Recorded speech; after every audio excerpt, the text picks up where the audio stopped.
Kijana, na kukabidhi hili begi, hakikisha umefikisha sehemu husika, na endapo usipoifikisha sehemu husika, basi utapoteza uhai wako. Yaani inamaanisha nitakuua.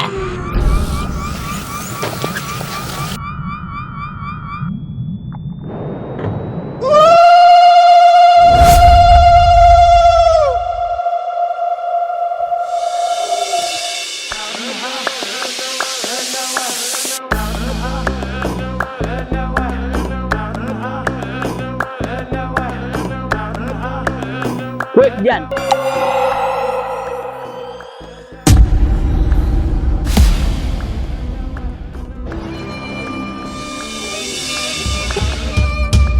mbona unapita tu bila kunisalimia? Ndio mila za kwenu? Hapana bibi, kuna sehemu nawahi.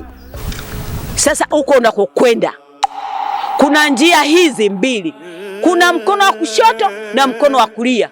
Upite mkono wa kulia ndio usalama wako, usipite mkono wa kushoto. Sio, umenielewa?